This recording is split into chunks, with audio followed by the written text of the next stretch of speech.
खारघरमध्ये डंपरच्या धडकेत ॲडव्होकेट महेश लोहार यांचा मृत्यू झाल्याच्या प्रकरणात विधान परिषद आमदार विक्रांत बाळासाहेब पाटील यांनी आज खारघर पोलीस ठाण्यात सहाय्यक पोलीस आयुक्त विकास कदम यांची भेट घेतली।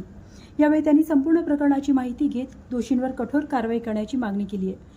तसेच संबंधित डंपर ज्या गोदरेज ग्रुप कंपनीच्या कामासाठी वापरला जात होता त्या कंपनीवरही जबाबदारी निश्चित करून कारवाई व्हावी अशीही मागणी त्यांनी केली आहे।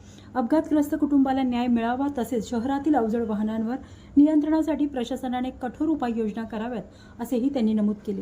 मुळाच्या दुर्दैवी घटनेमध्ये एका युवाचा जीव जाणं आणि खारघर सारख्या 21व्या शतकातलं शहर आम्ही ज्याला म्हणतो अशा ठिकाणी अशा घटना घडणं हे खरं तर दुर्दैवी आहे। ही घटना हायवेवरती घडतात हे आम्ही बघतो, ते सुद्धा दुर्दैवीच आहे।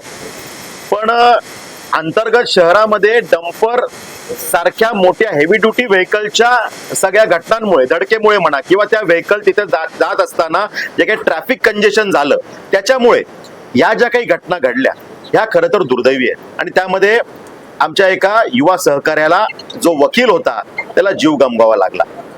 मला वाटतं की या घटनेकडे फक्त ऍक्सिडेंट म्हणून न बघता, ऍक्सिडेंट म्हणून याच्यावरती गुन्हे दाखल झाले, चालकाला अटक झाली, कारवाई झाली, PCR झाला, MCR झाला, त्या घटना घडतायत, त्या पुढच्या प्रक्रिया सुरू आहेत। पण याच्याकडे फक्त ऍक्सिडेंट म्हणून न बघता या विषयाचं गांभीर्य समजून या घटना पुढे घडू नये आणि ही घटना आता घडू नये म्हणून प्रिव्हेंटिव्ह मेजर्स काय घेतले होते या दोन अँगलनी आम्ही या विषयाकडे बघतोय। आणि त्यामुळे आज मी ACP आपले खारघरचे कदम साहेब त्यांच्या दालनामध्ये एक विशेष बैठक आयोजित केली होती। त्यामध्ये पोलीस डिपार्टमेंटचे सगळे अधिकारी, त्यामध्ये RTOचे संबंधित अधिकारी आणि ट्रॅफिक पोलीसचे सगळे अधिकारी यांना त्या ठिकाणी आमंत्रित केलं होतं।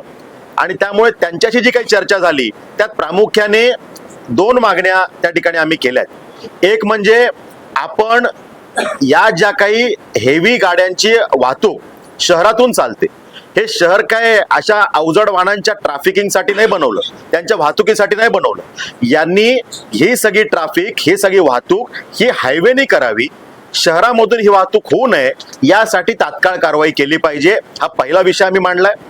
दुसरा विषय आम्ही मांडलाय की यामध्ये असं दिसतं की वरवर कारवाई जे काही घटनेत प्रत्यक्ष सहभागी आहेत त्यांच्यावर झालेली आहे, पण यात अप्रत्यक्षपणे सहभागी असणारी जी मंडळी आहेत, म्हणजे जो डंपर आहे त्या डंपरचा मालक कोण आहे, तो अशाच प्रकारच्या डंपरच्या माध्यमातून एक्स्ट्रा ओव्हरवेट म्हणजे जेवढी कॅपॅसिटी त्यापेक्षा जास्त मटेरियल टाकून वाहतूक करतो का, तो नेहमी हेच करतो का, त्याची मोडस ऑपरेंडी काय आहे हे चेक करणं गरजेचं आहे। आणि ही गाडी ज्या साईट वरून येत होती याचा प्रिन्सिपल एम्प्लॉयर कोण आहे, म्हणजे त्या साईट वरून ती गाडी जर भरून येते तर त्या कंपनीची किंवा त्या धनाढ्य व्यक्ती ज्याची ती साईट असेल त्याच्या अधिकाऱ्यांची, टीमची ही जबाबदारी नाही का की माझ्या साईटवरून जी गाडी भरून चालली आहे ती योग्य वजनाने जावी, तिथे नियम उल्लंघन होऊ नये, जेवढी त्या गाडीची कॅपॅसिटी आहे तेवढंच ते मटेरियल घेऊन जावं, ती गाडी कुठल्या मार्गाने जाणार आहे, तो ड्रायव्हर व्यवस्थित ती गाडी नेईल की नाही त्याच्यासाठी त्याला काही मार्गदर्शन करावं किंवा कमी ट्रॅफिकच्या वेळेमध्ये त्या गाड्यांची मुवमेंट करावी,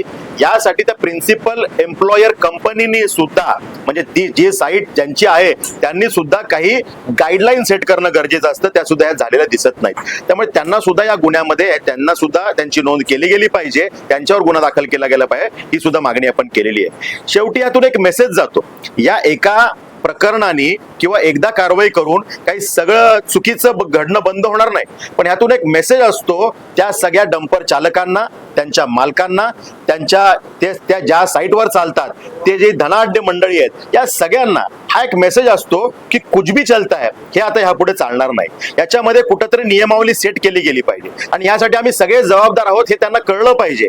नाहीतर गुन्हा घडल्यानंतर तो बघेल, गुन्हा घडल्यानंतर ही माझी जबाबदारी नाही किंवा माझ्या साईटवरून तर गाडी गेली होती ते पुढे घडलं त्याला मी काय करू, तुझ्या साईटवरून गाडी गेली होती तर जाण्यापूर्वीच तू चेक का नाही केलं, हा विषय महत्वाचा आहे। आणि त्यामुळे त्यात ज्यांच्या चुका आहेत त्यांच्या जबाबदाऱ्या निश्चित करून त्यांच्यावर गुन्हे दाखल करणं गरजेचं आहे, हे त्या ठिकाणी आम्ही सांगितलंय।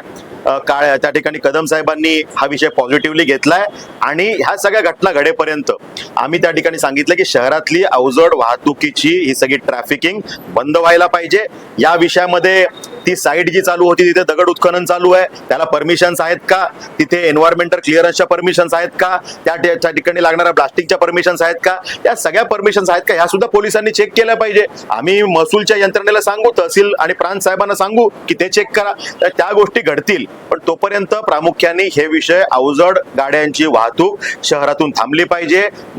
भरधाव वेगाने गाड्या धावतात, ड्रायव्हरकडे लायसन्स आहे की नाही माहित नाही, कुठले तरी ड्रायव्हर आणून बसवले जातात, ते बऱ्याच वेळा ड्रंक अँड ड्राईव्ह असल्याचं निदर्शनास येतं. त्यामुळे ह्याला वाली कोण आहे? शेवटी एखादा जीव गेला तर तो जीव परत येत नसतो. आणि त्यामुळे या विषयामध्ये कडक कारवाईचे निर्देश देण्यासाठी आम्ही मागणी केली आहे. तसं पत्र मी त्यांना दिलंय. मी आता अजून एक कडक पत्र ह्या विषयात देतोय आणि येत्या अधिवेशनात सुद्धा या विषयामध्ये जर का कारवाई व्यवस्थित झाली नाही तर हा विषय मला उपस्थित करावा लागला तर तो मी करेन. शहरात पोलिसांची भूमिका यात अशी आहे की यामध्ये खरं तर संबंधित जे डिपार्टमेंट आहेत या सगळ्या विषयांना एकत्र करून, म्हणजे जर का त्या जागेचा टेंडर सिडकोने दिलं असेल तर सिडकोचा अधिकारी, भविष्यात सिडको असे कामं देताना त्यांनी नियमावली सेट केली पाहिजे.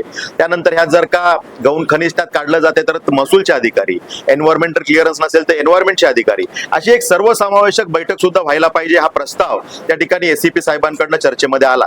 त्या विषयात ते सुद्धा कारवाई करतात. त्या विषयात आमदार म्हणून मी पण कारवाई करीन. पण त्या विषयामध्ये तात्काळ जी मागणी आहे, एक आहे पुढचं प्लॅनिंग, लॉंग टाइम प्लॅनिंग, त्यात एक समिती स्थापन करून ह्यात सगळं सेट करण्यासाठी काय करता येईल ते आम्ही करू. पण तात्काळ कारवाई म्हणून त्या ठिकाणी हे शहरातलं ट्रॅफिकिंग अवजड वाहनांचे थांबलं पाहिजे ही मागणी. आपल्याला सीसीटीव्ही फुटेज साहेबांनी मला दाखवलं, त्याच्यामध्ये तो डंपर दिसतोय, ती जाणारी मोटरसायकल दिसतेय, त्याच्या आजूबाजूची वाहनं सुद्धा दिसत आहेत. त्यामुळे त्या सगळ्या घटनेची सखोल चौकशी ते पोलीस डिपार्टमेंट त्यांच्या पद्धतीने करतायत. ते सगळी चौकशी सुरू असल्यामुळे त्या विषयात मी बोलणं उचित नाही.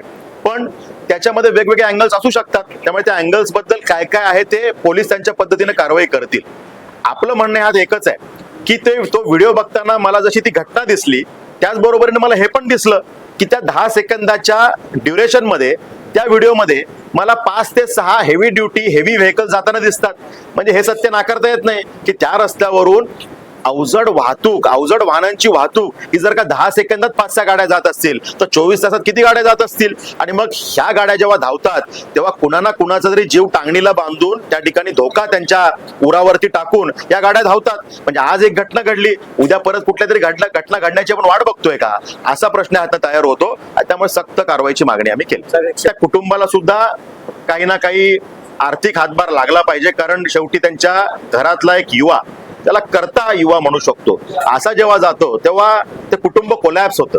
त्यामुळे या विषयात आर्थिक मदत काय मिळू शकेल आणि त्याचे योग्य प्लॅटफॉर्म कुठले यात सुद्धा मी पुढे पाठपुरावा करणार आहे आणि जे काही त्यासाठी ताकदीनं करावं लागेल ते करेन.